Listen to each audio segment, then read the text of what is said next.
Hello everyone, मेरा नाम विशाल है और आज बात करेंगे कि भारत की सीमा में म्यांमार आता है और एयर स्ट्राइक करके चला जाता है। जानते हैं पूरा क्या मामला है। अंतर्राष्ट्रीय मीडिया का कहना है कि म्यांमार ने भारत की सीमा में घुसकर गोलाबारी की है, यानी कि म्यांमार सेना आती है और इंडियन बॉर्डर के अंदर गोलाबारी करके चली जाती है। लेकिन भारत कहता है कि म्यांमार ने अपनी सीमा के अंदर गोलाबारी की है।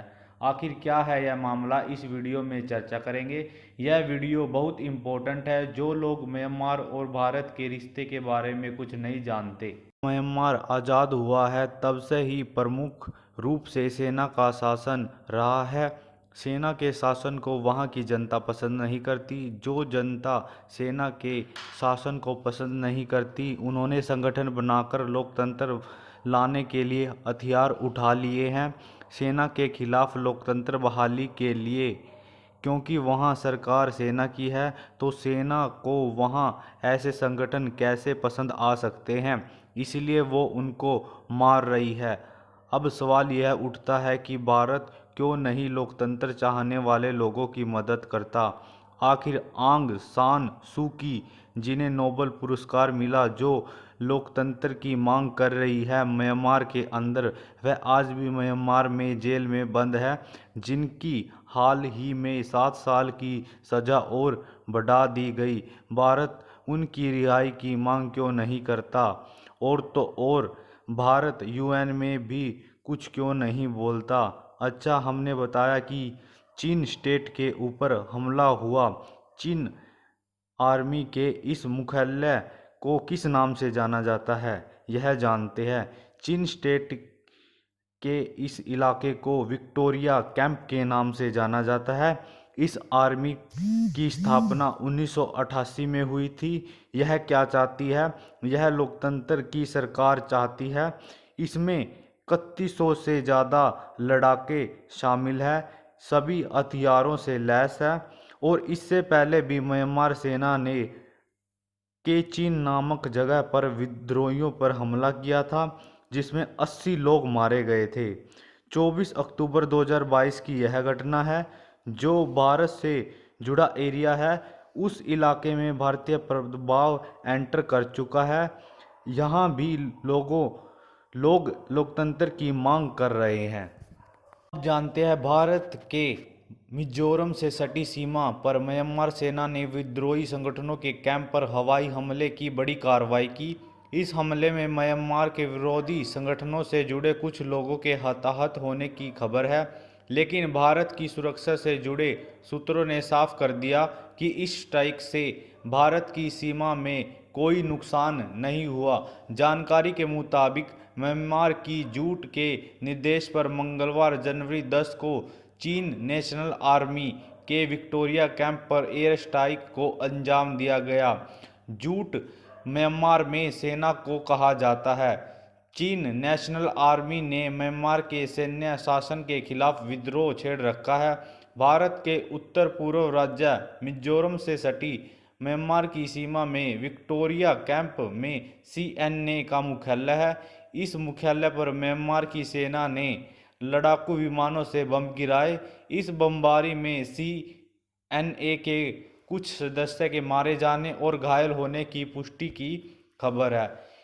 इस एयर स्ट्राइक के बाद कुछ इंटरनेशनल मीडिया में यह खबर आई थी कि कुछ बम भारत की सीमा में भी आकर गिरे हैं। हालांकि इस रिपोर्ट में किसी के आहत होने की जानकारी नहीं थी, लेकिन मिजोरम में तैनात विश्वसनीय भारतीय सूत्रों ने साफ कर दिया कि जिन इलाकों में बम गिरने की बात कही गई, वहां ऐसा कुछ नहीं मिला। यह अफवाह चीन नेशनल आर्मी से सहानुभूति रखने वाले लोगों ने उड़ाई है, जो पूरी तरह से गलत है। अब पहले इतिहास जान लेते हैं। अंग्रेजों के द्वारा म्यांमार 1948 में आज़ाद हुआ। उस समय इसका नाम बर्मा हुआ करता था। 1962 में यहाँ आर्मेड फोर्स यानी कि सेना ने कब्जा कर लिया। 1962 से 2011 तक सेना का शासन रहा और उस समय भारत भी बड़ा हो रहा था, यानी कि भारत में भी लोकतंत्र बड़ा होता चला जा रहा था और दूसरी ओर म्यांमार में सेना का शासन चल रहा था। अब भारत की मजबूरी की बात करते हैं। आप मैप में देखते हैं कि जो नॉर्थ ईस्ट का हिस्सा है, जिसमें नागालैंड, त्रिपुरा, मिजोरम और अरुणाचल प्रदेश है, इसमें कुछ अलगाववादी लोग पनपे, जो नागालैंड को नागालैंड देश, त्रिपुरा को अलग देश और मिजोरम का अलग देश। लेकिन अरुणाचल प्रदेश पर चीन की पहले ही पैनी निगाहें बनी हुई है।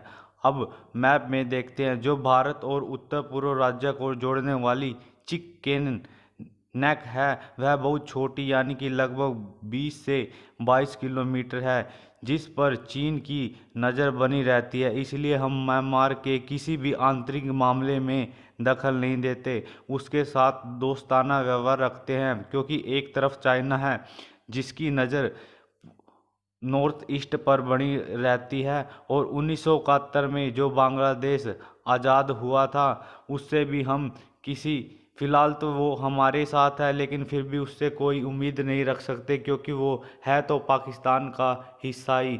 इसलिए हम म्यांमार के किसी भी आंतरिक मामले में दखल नहीं देते। और जो भारतीय राज्य के उत्तर पूर्व वाले इलाके हैं, उनमें जो उग्रवाद है उन पर भी भारत सरकार के सैनिकों के द्वारा कार्रवाई की जाती है, लेकिन वह कार्रवाई से बचने के लिए म्यांमार से सटे इलाकों में चले जाते हैं।